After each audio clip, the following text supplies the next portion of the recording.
शहर की सड़कों पर चिलचिलाती धूप और धूल के बीच यातायात व्यवस्था संभालने वाले पुलिसकर्मियों के लिए एक सुकून भरी खबर सामने आई है। समाजसेवी श्रीमती वैशाली सलूजा और उनके परिवार ने एक अनूठी पहल करते हुए पुलिस जवानों को धूप से बचने के लिए टीन से बनी यातायात चौकी भेंट की है। इस नवाचार का उद्देश्य उन जवानों को राहत देना है जो दिन भर बिना किसी साय के चौराहों पर तैनात रहते हैं। जिला मुख्यालय पर अब तक केवल जाट चौराहे पर ही एकमात्र यातायात चौकी बनी हुई थी। इसके अलावा शहर के अन्य प्रमुख चौराहों पर तैनात जवानों के पास बैठने या कड़ाके की धूप से बचने के लिए कोई व्यवस्थित स्थान नहीं था। वैशाली सलूजा ने इस पीड़ा को समझा और जवानों के लिए पोर्टेबल टीन शेड बूथ तैयार कराया ताकि ड्यूटी के दौरान उन्हें सीधी धूप से बचाया जा सके। नवाचार के संबंध में वैशाली सलूजा ने बताया कि पुलिस विभाग के अधिकारी और जवान दिन रात हमारी सुरक्षा और शहर की व्यवस्था के लिए सड़कों पर खड़े रहते हैं। गर्मी के मौसम में उनकी स्थिति देख मन में विचार आया कि इनके लिए कुछ किया जाना चाहिए। मैंने इस मुहिम की शुरुआत की है और आशा करती हूं कि शहर के अन्य समाजसेवी और सामर्थ्यवान लोग भी इस सिलसिले को आगे बढ़ाएंगे ताकि समाज और पुलिस के बीच समन्वय बढ़े और हमारे रक्षकों को बुनियादी सुविधाएं मिल सकें। यातायात पुलिस के जवानों ने भी इस पहल का स्वागत किया है। जवानों का कहना है कि ड्यूटी के दौरान कुछ पलों के लिए भी छांव मिलना बड़ी राहत देता है।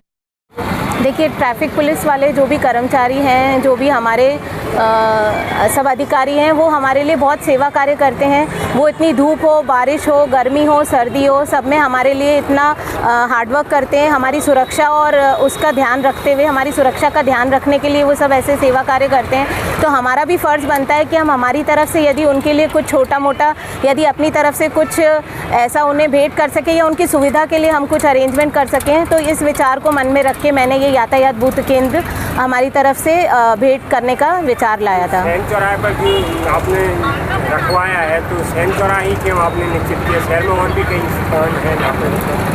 देखिए, सैन चौराहा सबसे व्यस्ततम चौराहा है अशोकनगर का। यहाँ पे काफ़ी सारी बसेस, ट्राले और कार और दिन भर गाड़ियों का आवन जावन लगा रहता है।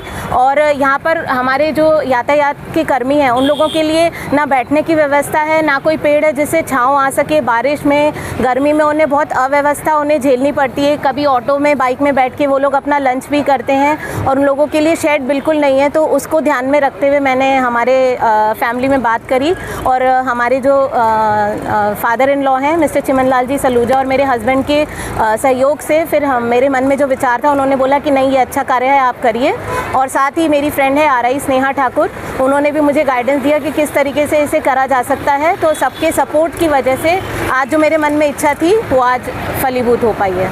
कब से ये मन में विचार था कि करना चाहिए यातायात पुलिस के लिए? कब से मन में चल रहा था? देखिए, मैं काफ़ी साल से सोशल वर्क की फील्ड में काम करती आ रही हूँ और ट्रैफिक पुलिस को लेकर यातायात के लिए मैंने कई सारे प्रोजेक्ट्स लाइन्स में रहते हुए करे थे। तो बहुत टाइम से मेरे मन में एक विचार था कि यहाँ पे अशोकनगर में मैंने चौकी, ये जो पुलिस के यातायात बूथ होते हैं, ये देखे भी नहीं थे। सिर्फ एक ही मैंने देखा था जो बस स्टैंड चौराहे पर था। तो मैंने कई बार नोटिस किया कि यहाँ पे जो पुलिसकर्मी खड़े रहते हैं, यातायात पुलिसकर्मी खड़े रहते हैं, वो बहुत असुविधा को झेलते हैं। तो उस चीज़ को देखते हुए विचार तो मेरे मन में 2 साल करीब पहले से आ चुका था, लेकिन 6 महीने पहले जब मेरी स्नेहा से बात हुई तो उन्होंने मुझे बोला कि यदि तुम्हारे मन में है तो अपन इस चीज़ को कर सकते हैं। फिर उसका मोटिवेशन मिला। तो आज ये एक जो छोटा सा हमने भेंट दिया है, उसका मेरा देने का एक उद्देश्य ये भी रहा है, एक मतलब एक मन में मैं ये भी चाहती थी कि जो बाकी की भी पब्लिक है वो इस चीज़ से मोटिवेट हो, देखे कि यदि हम भी कुछ अपनी तरफ से छोटा डोनेशन कर सकते हैं या उनके सुविधा के लिए यदि हम कुछ अरेंजमेंट कर सकते हैं तो सबको ट्राई करना चाहिए। ये हो सकता है कि एक एग्जाम्पल सेट हो जाए बाकियों के लिए और वो भी कुछ ना कुछ यातायात पुलिस या दूसरी पुलिस के लिए, जिसके लिए भी सेवा कार्य करना चाहें तो वो कर सकेंगे।